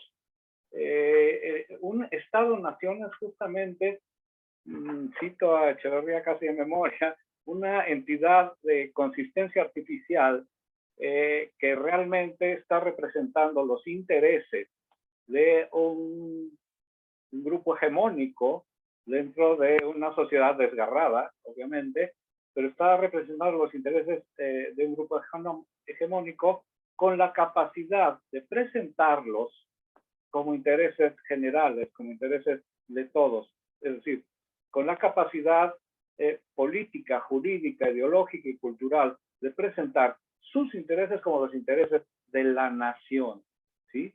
Es decir, esto es vamos, es algo constitutivo del propio Estado moderno, ¿sí? Que resuelve, obviamente, el conflicto de clases y el desgarramiento a partir de su capacidad para representar estos problemas particulares como problemas generales o como problemas universales, al margen de que tiene también la capacidad jurídica de traducir en leyes y ordenamientos esta capacidad, ¿sí? Realmente las constituciones son programas de dominio, no son programas de organización social, son programas de dominio, con capítulos como el 27 o el 123 que restituyen para las mayorías algunos derechos, pero también algunas obligaciones, obviamente porque la tarea del Estado es contener y no resolver, pero sí contener y lidiar constructivamente con los conflictos de clase. Pero bueno, el problema es este. Dentro de esta mecánica del Estado-Nación, tiene como condición básica la universalidad. La universalidad que dimana de la ley. La ley debe ser universal. Y entonces esta universalización tiene que traducir la atomización social que es la realmente existente en una unidad de consistencia artificial. Generalmente usan la noción de pueblo justamente para eso. En el pueblo debe caber todo y todos son iguales ante la ley, ¿sí? Y este es el limitante. Entonces, cuando surgen desde el momento mismo en que se constituye un Estado-Nación y, dice Bolívar Echeverría, renomina a todos sus miembros como compatriotas, ¿sí? Está haciendo violencia sobre aquellos que ni siquiera piensan en la posibilidad de formar parte de una entidad de esta naturaleza, ¿sí? Pero lo están, ¿sí? Es decir, están fuera, pero están dentro. Y su referente es el Estado-Nación. Entonces, ahora, tradicionalmente se ha pensado que el Estado-Nación puede tener las virtudes suficientes como para llevar estos conflictos a un plano en el cual se minimicen, no desaparezcan, pero se minimicen. Yo creo que el Estado mexicano actual justamente perdió ese toque hace muchos años. Lo hizo, y cuando decía Fabián, citando a Uranga, que bajo la figura del Partido de la Revolución Mexicana se estaba representando al pueblo, estaba evocando una época en la cual pueblo y gobierno tuvieron pueblo, es decir, conjunto, abigarrado y a veces hasta enfrentado de clases, y gobierno tuvieron un acuerdo, ¿sí? Y yo creo que parte de lo que, del mensaje de la Cuarta en su versión estatal es la reconstitución de este acuerdo. Pero el problema es que este acuerdo no puede ser realmente universal. Este acuerdo va a dejar siempre afuera a entidades, vamos a decir, social, culturales, que son inconmensurables con el Estado.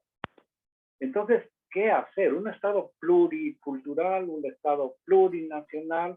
No sé, yo no tengo la respuesta, y creo que ni en donde están más adelantados en esto, en Bolivia o en Ecuador, tienen tampoco la respuesta. Entonces, el problema es el Estado-Nación. En última instancia, podría yo recuperar mi radicalismo comunista y decir, bueno, el problema es el Estado-Nación, vamos a deshacernos de él. Entonces, el problema que sigue es quién, qué sujeto hoy está en capacidad de quitarse de encima la monserga del Estado. Yo creo que ninguno, ¿sí? Pero, en fin, estamos entonces en esa coyuntura, y es interesantísima justamente por eso, no por las respuestas posibles, sino por la falta absoluta de respuestas, lo cual nos obliga a a deliberar sobre eso, ¿no? Si tuviéramos ya una respuesta tal y como la tiene el gobierno de la República, como lo representa Andrés Manuel, ya no habría problema. Es decir, siéntanse pueblo. Un poco el mensaje es ese. A ver, marginados, a ver, indígenas, a ver, los estamos haciendo caso. Por un momento, siéntanse pueblo. Por lo menos mientras volvemos a consolidar estas instituciones que destruyó el neoliberalismo, ¿no? Es un reclamo, insisto, moral que no tiene oídos en la mayoría, más bien no tiene oídos en todos, pero que sigue teniendo oídos en la mayoría, y eso tampoco hay que pasarlo por alto. O sea, el mismísimo Financiero acaba de decir ayer o antier que subió 5 puntos la popularidad de López Obrador, ¿sí? Entonces, vamos, tendremos que jugar con esas cartas y ver si, sin hacer trampa por un lado, y ver si hay posibilidad de tener otra baraja, ¿no? Entonces, bueno, esto con respecto a la primera pregunta de Jacob. Y bueno, me espero para la segunda ronda para unos... para quizás otra pregunta.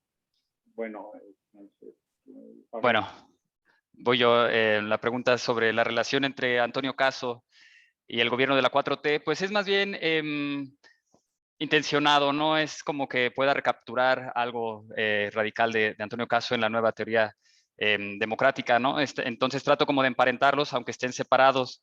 Y bueno, lo hago con el afán de asistir a la filosofía de la democracia, ¿no? Después de la Revolución Mexicana, cuando uno de los problemas precisos es la falta de democracia. Y bueno, la diferencia que encuentro es que la primera, la de Antonio Caso, apela más a una idea de este autogobierno, ¿no? De un autogobierno y cómo se desenvuelve en el país un sujeto según la moral cristiana. Y la segunda no encuentro mucho este sujeto, pues este sujeto es el pueblo. Y bueno, aquí aplica el axioma necesario, ¿no? De que el pueblo no se equivoca en las cosas que le convienen. Entonces, encuentro que la práctica democrática de Andrés Manuel más corresponde al discurso, ¿no? A un discurso también del gobierno de abrir los espacios, más que de llegar a un sujeto que debe moralizarse y actuar conforme a una ética de la democracia, pues el gobierno trata de abrir estos espacios, es lo que trato como de decir. Y bueno, aquí esta idea del acuerdo universal entre el pueblo y el gobierno que acabas de mencionar, Aureliano, pues también yo creo que cambia un poco la perspectiva, ¿no? de esta relación democrática, a nuevamente abrir a este pueblo, a esta masa, pues una posibilidad también moral, de moralizarse como pueblo, de reconocerse en ello. Bien. Sí, gracias. Sí, Guillermo. Sobre la relación entre Antonio Caso y la transformación moral, es un tema que ya, por ejemplo, trata en el libro de ensayo sobre la cuarta transformación, José Manuel Cuéllar, en su capítulo final. Él examina esa relación que puede haber entre la idea de república amorosa y el pensamiento de Antonio Caso. Creo que va a volver a hablar sobre eso en la próxima sesión. Sí. Tanto lo tenemos aquí. Sí. Muy bien, gracias. ¿Alguna, no sé, ¿quién le responde a Jin Kazama?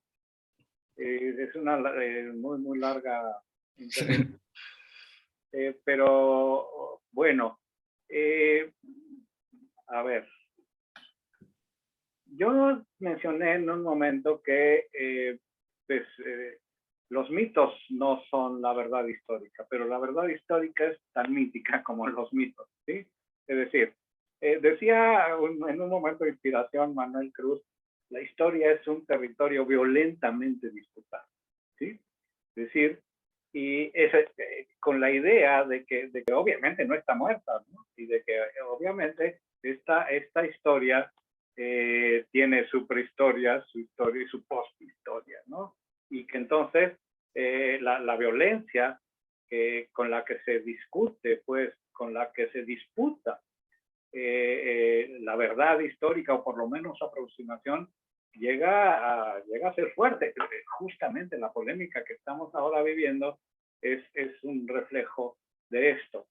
Pero esa historia, en general, creo yo que todas las historias tienen un fuerte componente mítico, ¿sí? Indesterrable de ellas mismas. Indesterrable. ¿Por qué? Porque si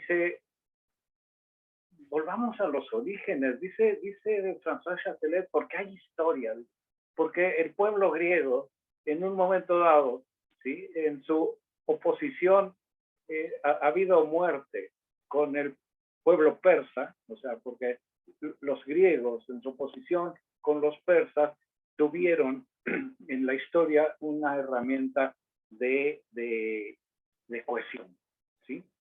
Es decir, somos distintos. La gente que puebla la Hélade habla la misma lengua y cuenta sus mismas historias y goza de las mismas tragedias y de las mismas comedias. Es decir, somos un pueblo, ¿sí? Y dice, y eso le da a los persas una fortaleza inusitada. Yo creo que ese elemento primitivo de la historia sigue funcionando en tanto seguimos reclamando a la historia, seguimos necesitando a la historia. ¿Por qué? Porque seguimos necesitando esos elementos a partir de los cuales que nos niega la sociedad de clases, la sociedad desgarrada en clases, nos lo promete esta sociedad histórica mítica, ¿sí? Lo que, es decir, funciona como elemento no de una unidad racionalizada, sino justamente de una unión, de una comunidad mítica, ¿sí? Entonces, es indesterrable ese respecto, a menos que nos hiciéramos realmente apátridas, pero eso es efecto de una elección muy racionalizada y no de una elección existencial, ¿sí? Es decir, las elecciones existenciales siguen estando atravesadas por lo nativo, ¿sí?, que tampoco podemos desterrar. Entonces, los mitos funcionan de esa manera, no de manera uniforme, por supuesto, y no con la misma intensidad en función del grupo con el que nos identifiquemos, ¿no? Pero definitivamente funcionan. Es decir, que la gente, aunque sea como es, no quiero ser peyorativo, pero siga marchando con la bandera de México, cuando realmente está defendiendo una posición absolutamente antimexicana y antinacional, me parece efecto justamente de esta falta de conciencia con respecto a la función de la historia dentro de sus propias vidas y dentro de la propia configuración de su autoidentidad, de su identidad. Hay que ir cerrando, por favor, para dar lugar a la siguiente mesa.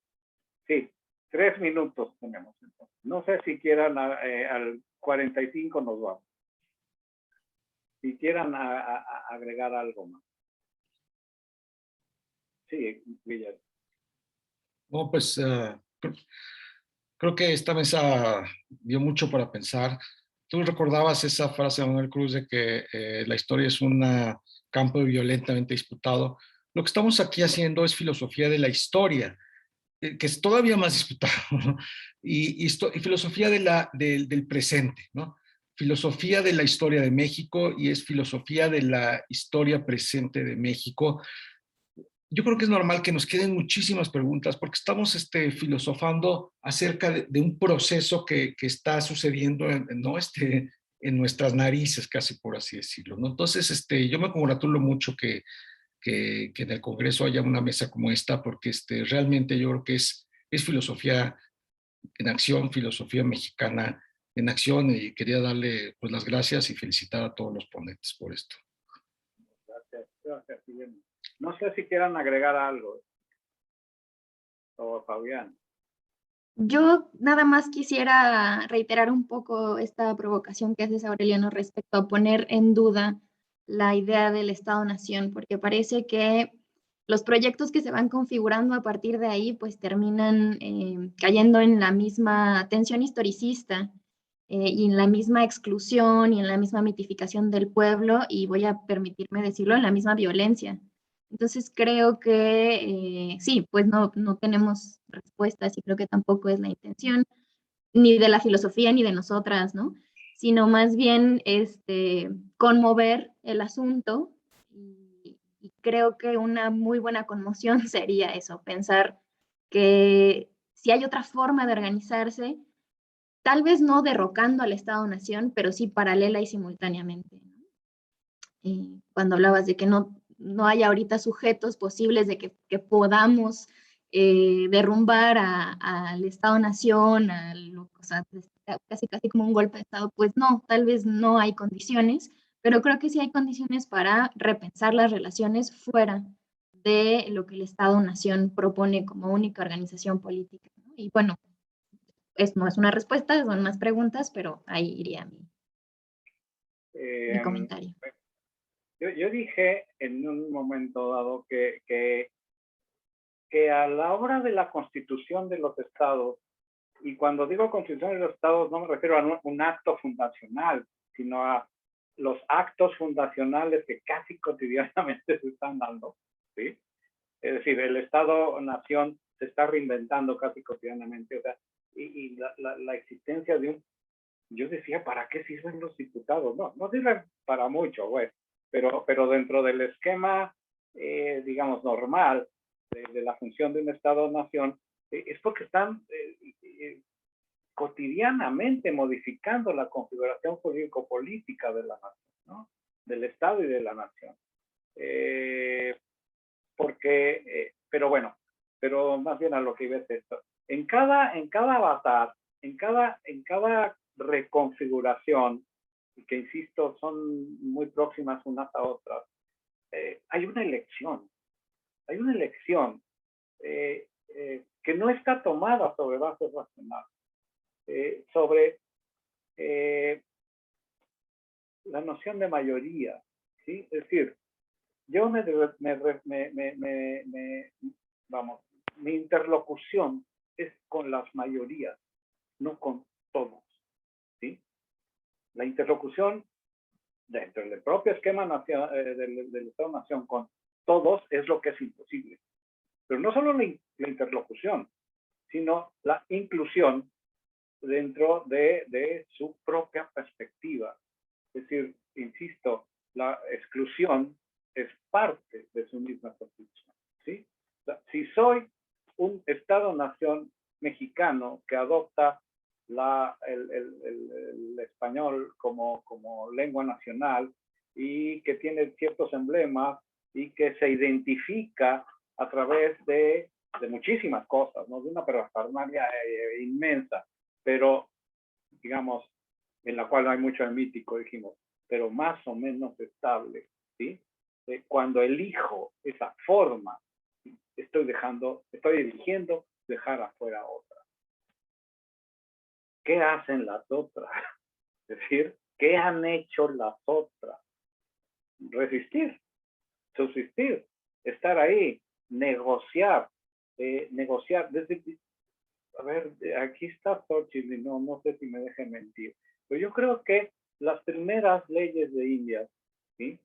Fueron la posibilidad de esa negociación, es decir, la existencia de una república de indios, de una república de españoles, es por lo menos en el plano formal la posibilidad de que, oigan, ustedes no van a estar nunca aquí, pero van a estar en su lugar, ¿sí? Van a ser parte del imperio, van a ser parte de este todo que va a ser el virreinato, pero tienen su república. Intransitable, esto no funcionó jamás, ¿sí? Es decir, pero se pensó, alguien lo pensó y llegó hasta escribirlo y llegó hasta promulgar eventualmente leyes en las cuales esta convivencia era posible. La historia misma mostró que era imposible. Pero en fin, creo que había más conciencia en ese momento de que se estaba eligiendo una forma y no otra que la que hay ahora. No sé, a través de un Estado que ha llevado a la forma de la ley lo que debía haber sido una discusión política, pero además cultural. Pero bueno, no creo que tenga tiempo de enmendarse. Pero bueno, para terminar,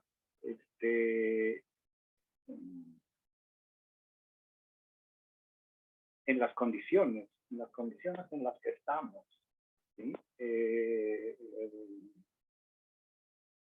Yo creo que la opción que plantea no tanto la cuarta en su versión estatal, sino la cuarta en su versión más chaira, ¿sí? Podría ser una posibilidad de interlocución. Lo que pasa es que tampoco hay una expresión muy ni muy uniforme, ni muy localizable. O sea, parte de la condición del chairismo radical es justamente su diseminación, ¿no? Bueno, acá le dejo. No sé si haya algo más, porque si no, entonces aquí... Sí, yo quería decir algo, pero no sé si todavía, yo creo que ya no hay tiempo, ¿verdad? 2 minutos. Hay que esperar tiempo a que ellos se organicen, pero 2 minutos. Que en realidad es solo como una reafirmación de lo que acaban de decir tú y Paloma, que tiene que ver con la pregunta que nos planteabas sobre si hay algún resquicio en el Estado para los no incluidos. Y yo creo que no, mi respuesta sería tajante, porque el Estado-nación finalmente está basado en la idea de homogeneizar, ¿no? O sea, tiene una pretensión homogeneizante que es súper violenta contra quienes no pertenecen a esa población ideal, ¿no? Entonces... Yo te contestaría, sí hay un lugar, ese, la marginalidad y la violencia, pero es un lugar, es decir, esto no es para nada positivo, ¿no? Y es el objeto, a final de cuentas, de nuestra crítica. Pero el problema es que no es que el Estado se haya olvidado de ellos. El Estado los incluyó dentro de sí de esa manera, que es peor todavía. Bueno, bien, pues nos vemos en un ratito.